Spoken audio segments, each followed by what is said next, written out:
It's a very thankful day, and I'm happy to be where I'm at. Thanks to you guys, and thanks to this store and all its customers. Let's get into this video. I have 5 reasons that you need to avoid, 5 mistakes that you need to avoid. So we just closed up for the day, guys, and you can see some of these shelves are bare, a little bit of bread left. I might have to eat that.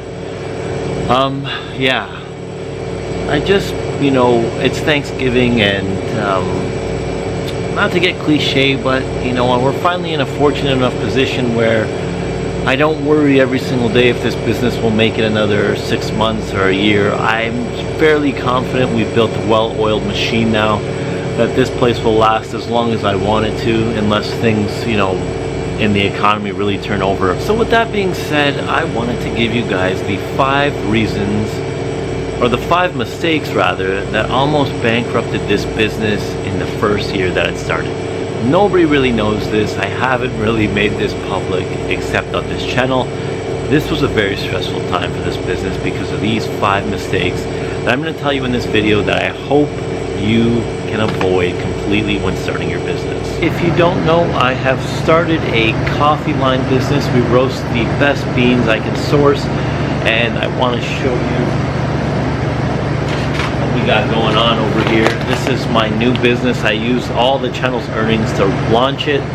It's 13grandcoffee.com. If you want to try the coffee that we serve in store and get a bag shipped fresh, delivered to your door, 13grandcoffee.com. I'm really happy with this business. It's going to be a slow start. Everything is going to take time. It's been about 6 months, and we sell it in a few stores locally, and a few people online have tried it.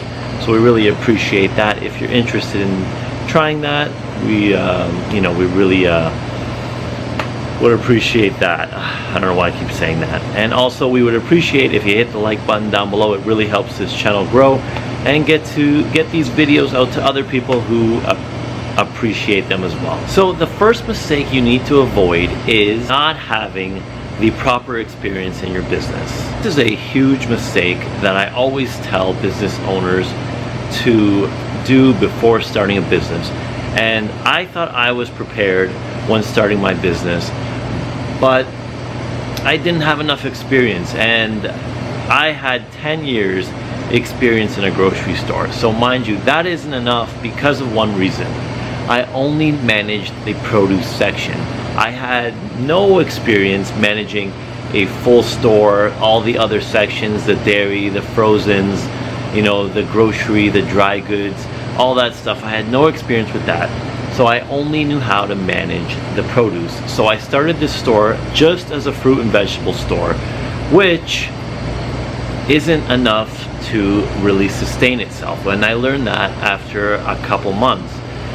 So the store was very bare. There was very few things to purchase besides produce, and it affected our sales to the point where we didn't know if we were going to make it month to month because people just weren't buying enough. It comes with fruits and vegetables, tons of waste and other issues where things, if they don't look perfect, people won't purchase them, and you know, other things that you thought would sell don't sell, so you have to almost throw them all away, which is just a sad reality. You don't want to see food go to waste, especially when you're trying to make money from the business.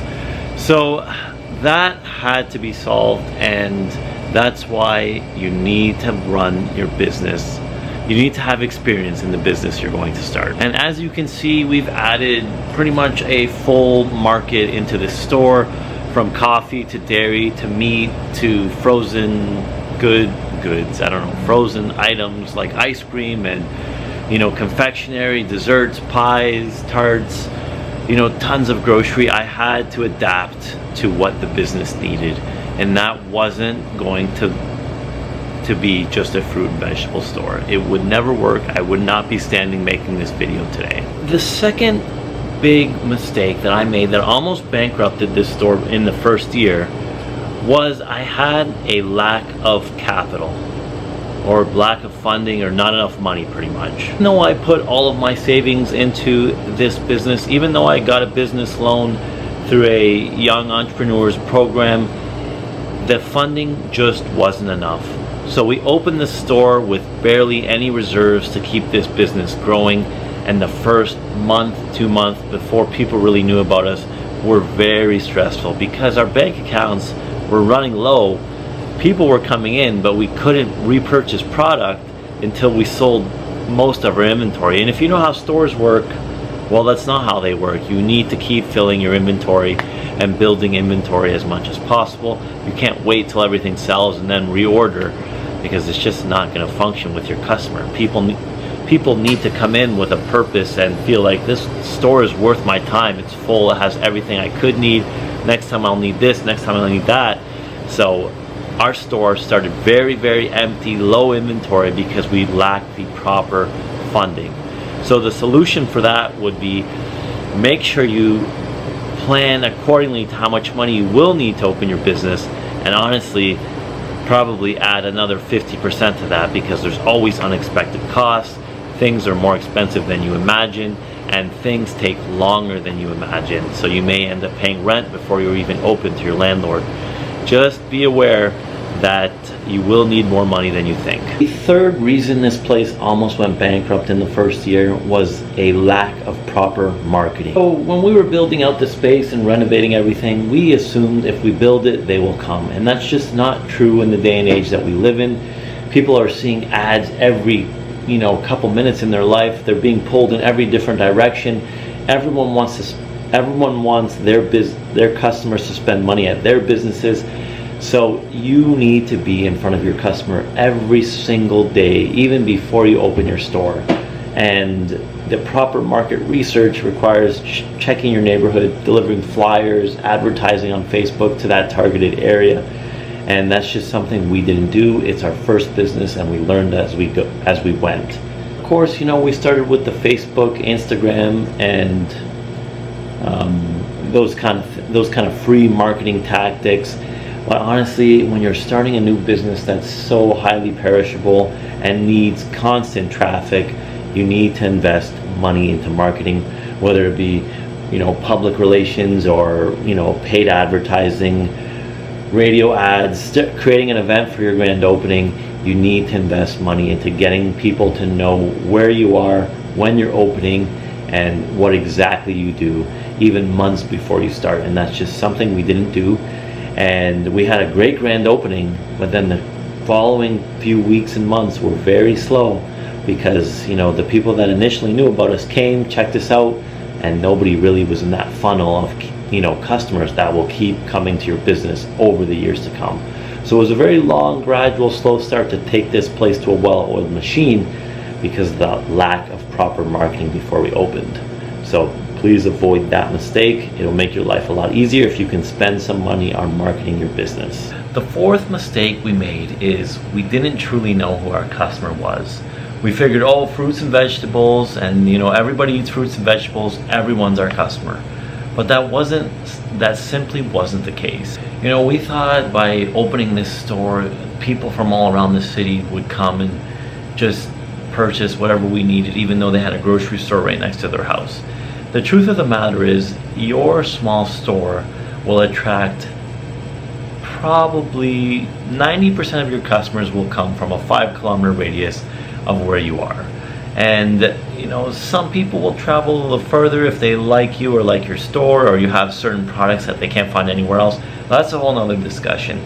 But we need to understand that not everyone is our customer. Our customer base is built around the neighborhood, around people who aren't really, afraid to spend a little more on quality foods.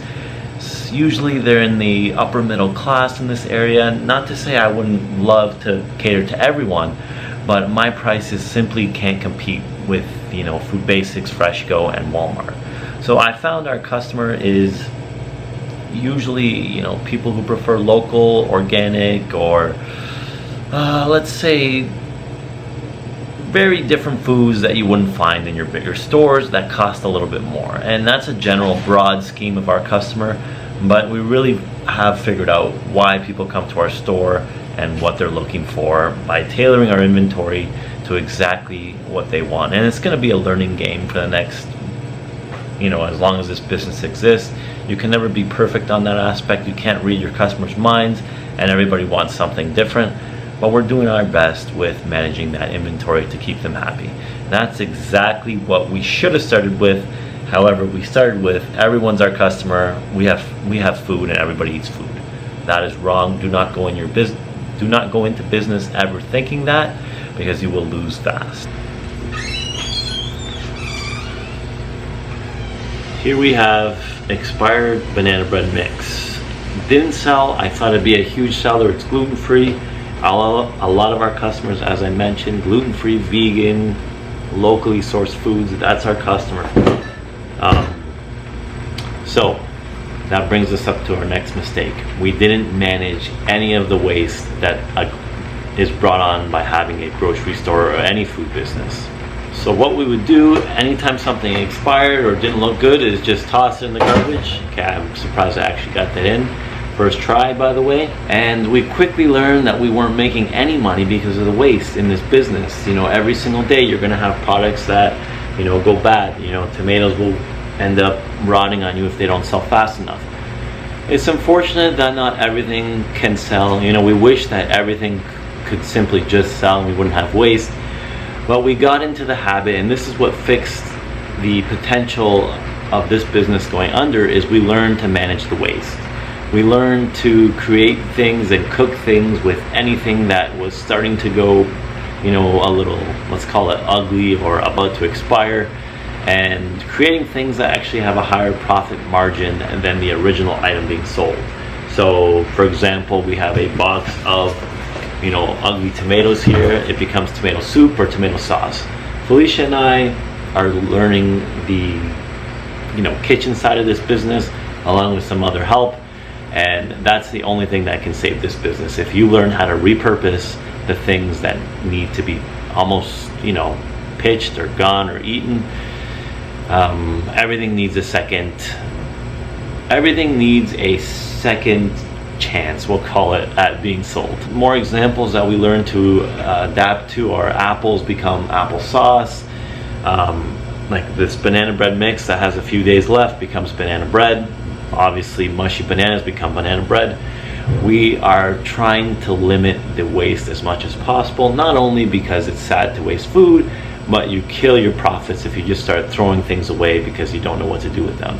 If you're going to be in any food business, everything needs a secondary purpose, and we started with the mentality that everything is just going to sell. If not, we'll throw it out, and that was a really big factor on really killing our bottom line.